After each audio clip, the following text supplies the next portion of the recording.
Cooker விசில மறந்து உணவு வீணாகி போச்சா? இனி அந்த கவலையே வேண்டாம். வழங்குகிறோம் உலகின் முதல் விசில் கவுண்டர் குக்கர், புதிய அல்ட்ரா குரோனோ. அல்ட்ரா என்றால் ஆரோக்கியம். தினமலர் நேயர்களுக்கு வணக்கம்.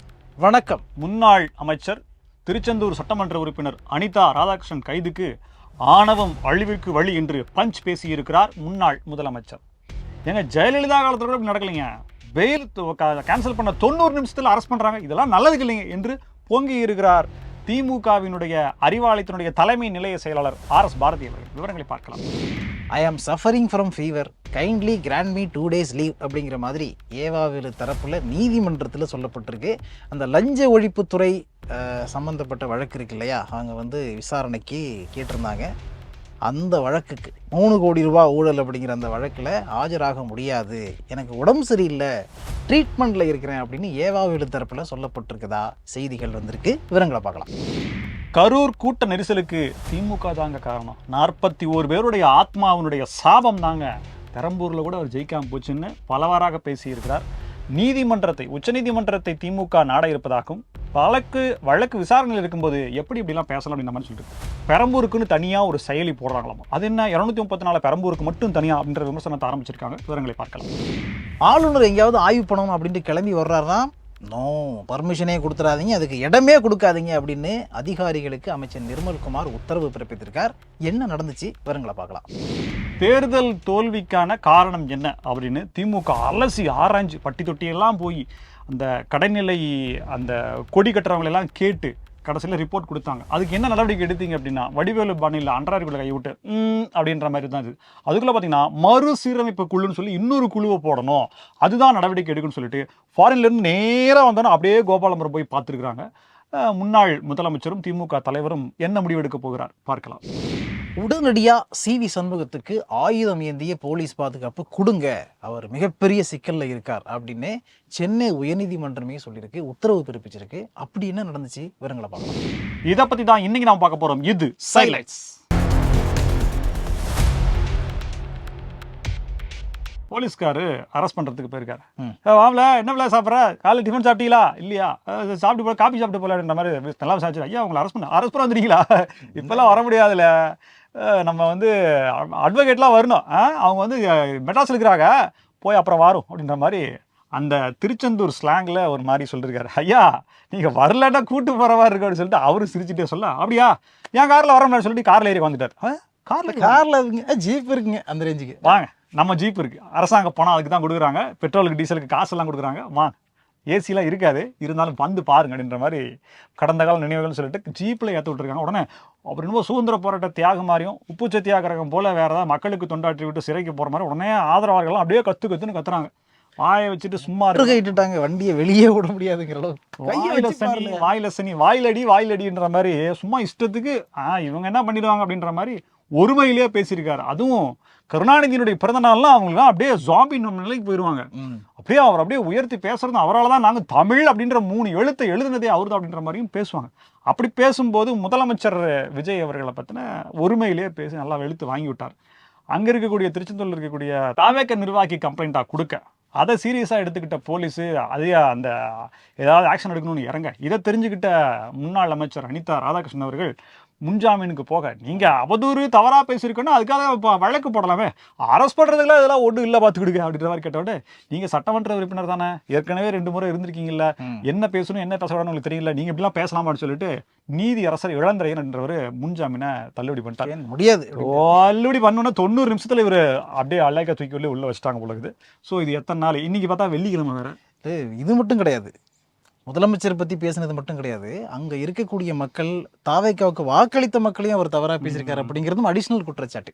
அதாவது இவர் ஜோசப் விஜய் அப்படிங்கிறதுனால நிறைய கிறிஸ்டியானிட்டி அதிகமாக இருக்கக்கூடிய இடம் இல்லையா, ஸோ கிறிஸ்டியன் பீப்புளெலாம் அங்கே ஓட்டு பண்ணிட்டாங்க.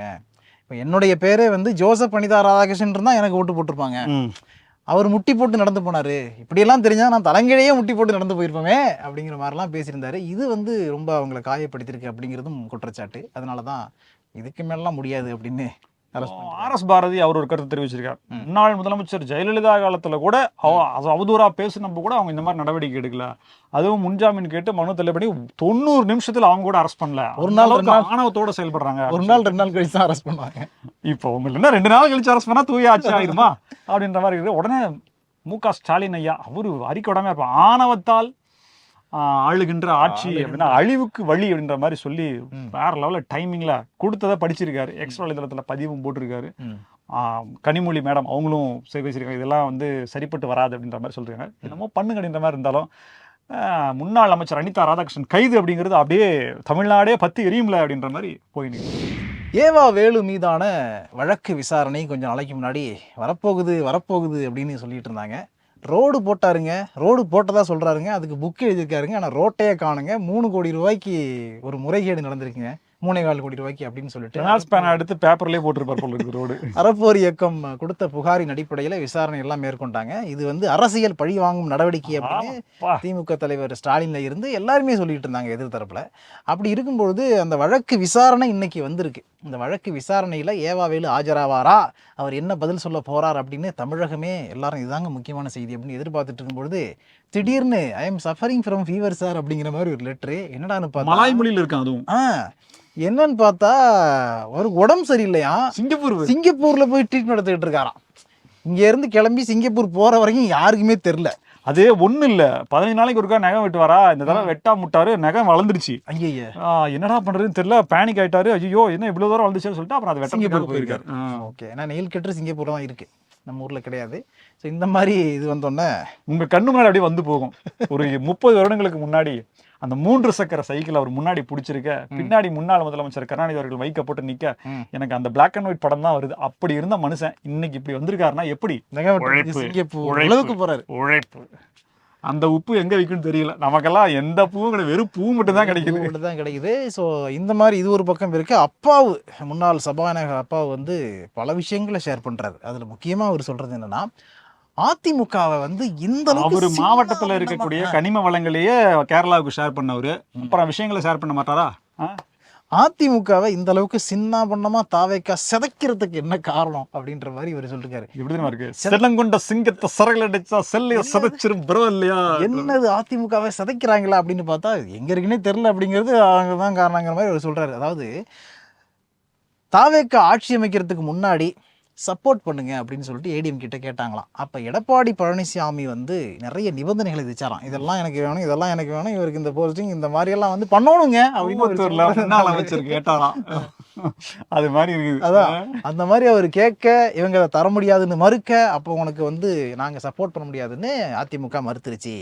அன்னைக்கு கரம் கட்டிட்டு, அதாவது இந்த அடிபட்ட பாம்பு வந்து தேடி வந்து கடிக்கும்னு சொல்லுவாங்கல்ல, அந்த மாதிரி கரங்கட்டி எதிர்பார்க்கி இதை பண்றாங்க அப்படின்னு அப்பாவு இப்படிதாங்க நிறைய பேர் பேசிக்கிட்டு. அது அவரும் உறுதியா சொல்லல, இப்படிதாங்க எல்லா இடத்துலயும் பேசிக்கிட்டு இருக்காங்க. அந்த மாதிரி சொல்லியிருக்காரு. 7 சீட்டு தாங்க இப்போதைக்கு இருக்கு, இன்னொரு 5 சீட்டு வந்துச்சுன்னா நல்லா இருக்கும் அப்படின்னு நிறைய பேர் நினைச்சிக்கிட்டு இருக்கும்போது தேர்தல் ஆணையம் அதை தான் நினைக்குது போல.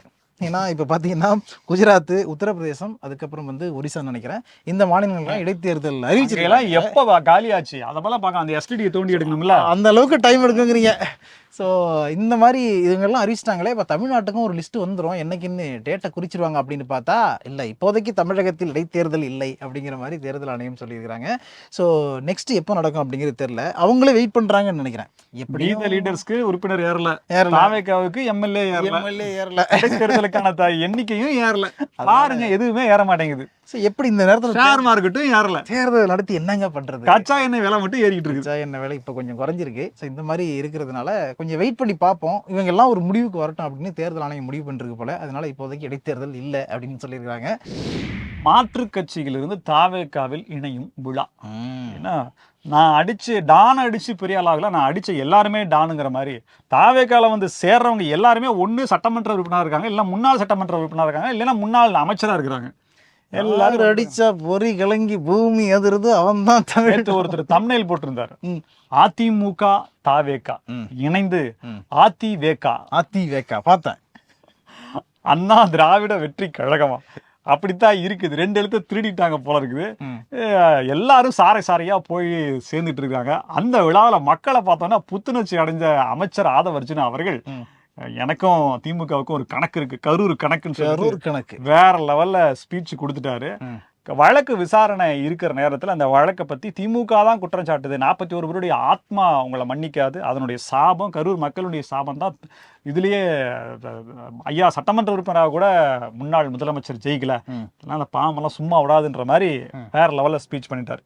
நேற்று நானா டிபேட்டில் ஃபீலிக்ஸு வச்சு செய்கிறாரு, திருட்டுங்கிறாரு, என்னென்னமோ பேச்சு பேசுகிறாரு அவர். ஸோ டிபேட்டில் திமுக காரங்க அடி வாங்குறத பார்க்குறதுக்கு எத்தனை வருஷம் ஆச்சுடா இப்படிலாம் பார்த்து அப்படின்ற மாதிரி இருக்குது. ஸோ இதெல்லாம் நடந்து கொண்டிருக்கிறப்போ இவர் பேசின பேச்சு சரியில்லை அப்படிங்கிறது உச்சநீதிமன்றம் வரைக்கும் நாங்கள் போவோம்னு சொல்லிட்டு திமுக சொல்லியிருக்கு.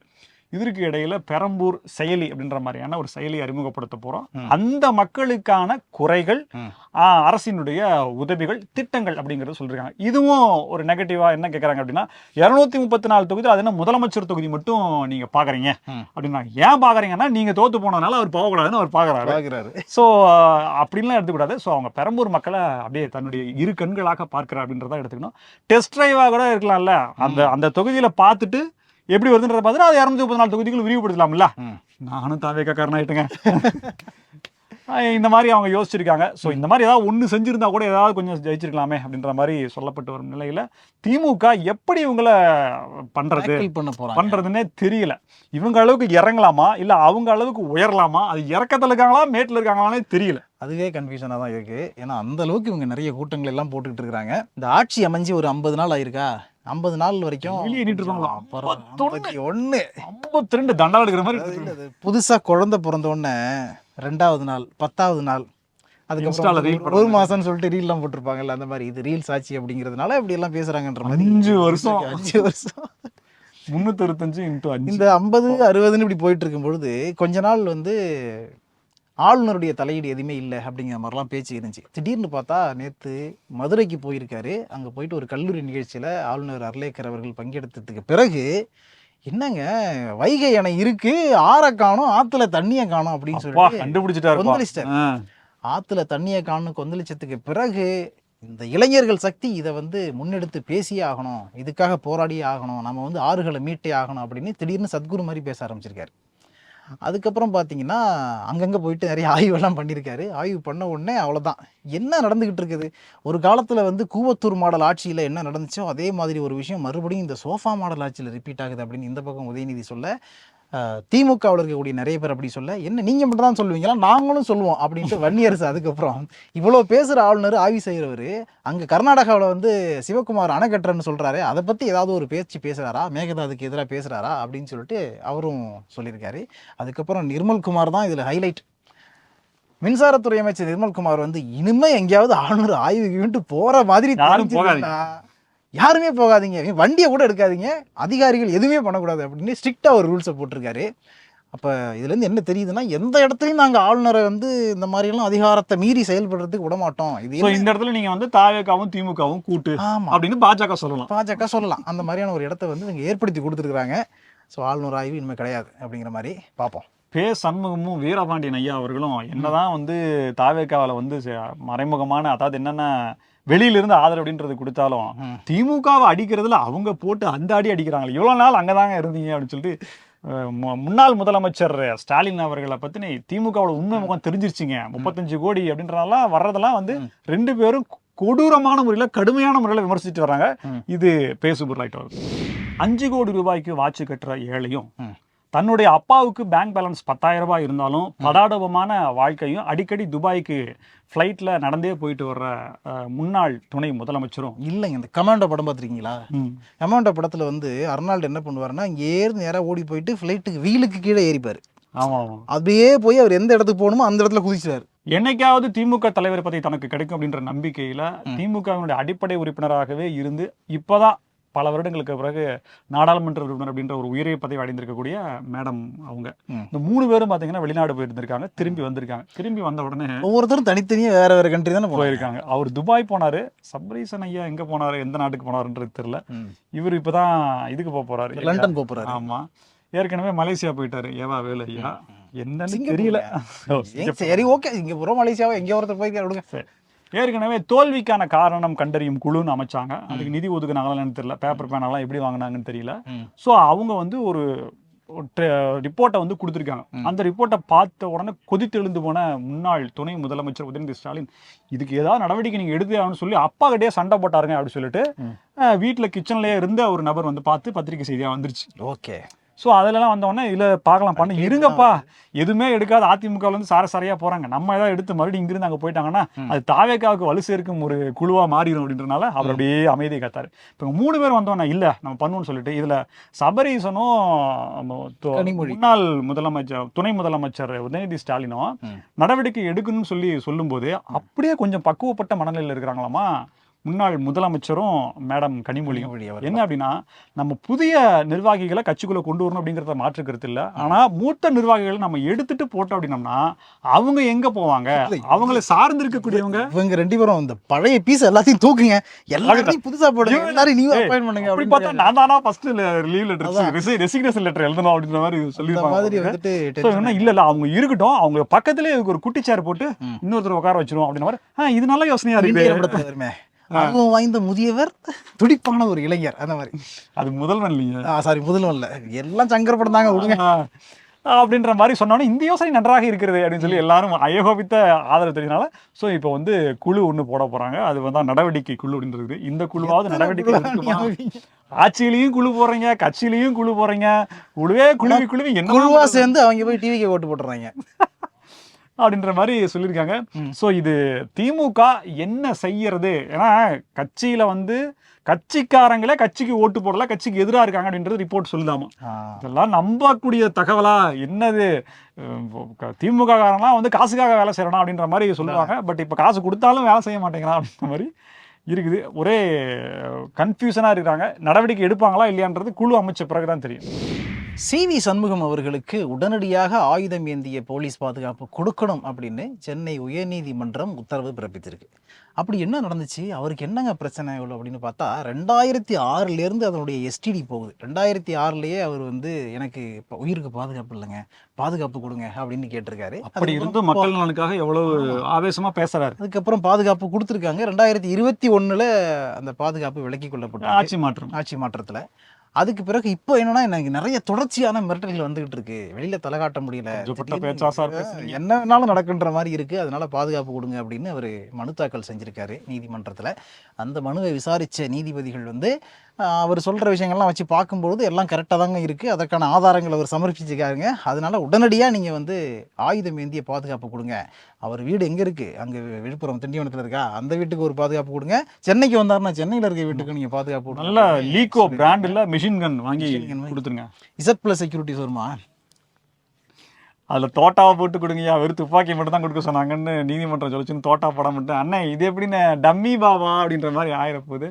ஸோ பல நேரங்களில் அதிமுகவில் நீ வைகை செல்வன் போயிருக்காருங்க. ஆமாம், ரொம்ப போயிருக்காருன்னா அவர் அதாவது மரணத்தை விட கொடியதுன்னு இருக்காரு. அதை விட இன்னொன்று சொல்லியிருக்காருங்க, அதாவது ஒரு செடியை ஒரு இடத்துலேருந்து அப்படியே பிடுங்கி எடுத்துட்டு போகும்பொழுது அதில் கொஞ்சம் பழைய மண் ஒட்டி இருக்கு. கண்டிப்பாக அந்த மாதிரி எனக்கு கழகத்தினுடைய ஞாபகங்கள் இருக்கு, அதை நான் என்ன பண்ணுறதுன்னே தெரியல அப்படின்னு இருக்காரு. அவர் பேசிக்கலி அவர் எழுத்தாளர் எழுதுவார். ஏன்னா பிரபலமான நாளிதழ்களில் அவர் பார்த்தீங்கன்னா தலையங்கம் எழுதுவார், எழுத்தாளர். உள்ளபடியே இது ஒரு இழப்பு தான். யாரு போனாலும் எல்லாமே துரோகிகள் அப்படின்னா ஐயா எல்லாரும் போயிடுவாங்க, ஐயா போறவங்க போகட்டும் அப்படின்னா எல்லாருமே போயிடுவாங்க, யாருமே இருக்க மாட்டாங்க அப்படின்ற மாதிரி தான் இருக்குது. எடப்பாடி கே பழனிசாமி அவர்கள் உணர்வாரா? அவர் ஒரு திருக்குறள் சொன்னாருங்க. அந்த திருக்குறளை வந்து நான் இந்த இடத்துல படிச்சு காமிச்சே ஆகணும்னு நினைக்கிறேன். ஒட்டார்பின் சென்றொருவன் வாழ்தலின் அந்நிலையே கெட்டான் எனப்படுதல் நன்று அப்படிங்கிற திருக்குறளை மேற்கோள் காட்டிருக்காரு. அதாவது மதிக்காத ஒருத்தர் கூட போய் உயிர் வாழ்றதை விட அந்த மாதிரி போகாமல் இவன் கெட்டு போனான் அப்படின்னு சொன்னா கூட அது தப்பு இல்லைங்க, நல்லது அப்படின்னு சொல்லக்கூடிய அந்த வள்ளுவருடைய வாக்குக்கு நான் வந்து அடிபணிகிறேன் அப்படின்னு சொல்லியிருக்கிறாரு. அந்த அளவுக்கு என்ன கஷ்டம் அவருக்கு வந்துருச்சு, இதே தான் கஷ்டம். திமுக கூட அதிமுக இணைய போகுங்கிறதா அவருக்கு கஷ்டம். அதிமுக இருந்து பாருங்க, அந்த வழி உங்களுக்கு என்னன்னு புரியும். அதான் திமுக கூட இணைந்து செயல்பட போகிறதா சொன்னது தான் வந்து ஒட்டுமொத்தமாக எல்லாத்தையுமே கொலாப்ஸ் பண்ணிருச்சு அப்படிங்கிறதான் அவர் வந்து திரும்ப வருத்தமாக பதிவிட்டக்கூடிய ஒரு விஷயமா இருக்கு. ஸோ இப்போ ஏற்கனவே வந்து எத்தனை பேருங்க 4, 5, 6ன்னு சொல்லிட்டு அந்த லிஸ்ட்டில் இவரும் டிவி கேட்க வருவாரா தெரியல. இவர் அடுத்த மாற்றுக் கட்சியை பற்றின இவர் சிந்தனை எதுவுமே இல்லை. எல்லாருமே அங்கே போய் சேராங்களா துரோகிகள்னாரு. ஐயா இவர் வெளியில் போயிட்டாரு, எங்கேயும் போகலையா, அப்போ இவர் எந்த லிஸ்ட்லையா இதுக்கு ஏதாவது பேர் வச்சிருக்கீங்களா ஐயா அப்படின்ற மாதிரி கேட்க தான் தோணுது. இருந்தாலும் அதிமுக அப்படின்ற கட்சி கண்ணுக்கு முன்னாடி கரையிறதும் அப்படின்றதும் அதை நேசிக்கிறவங்க பல பேரும் சொல்லிட்டு இருக்காங்க. பொறுத்திருந்து பார்க்கலாம் என்ன நடக்கும். பனிக்கட்டி போல் உருகுகிறது அதிமுக. இப்பயும் மீம்ஸ் போடுறாங்க. இல்ல, எடப்பாடி நாஞ்சில் சம்பத்தை கேட்டா அப்படிதான் பேசுறேன். எடப்பாடி லோடிங் என்னது வெயிட் அண்ட் சி எல்லாம் ட்ரெய்லரு டீசர்லாம் விட்டுட்டு இருக்காங்க. எல்லாரும் போனதுக்கு அப்புறம் யார் படம் பார்ப்பான்னு தெரியல. இதே போல பல புதிய தகவல்களோடு மீண்டும் உங்களை சந்திக்கிறோம். இது சைலைட்ஸ். நன்றி.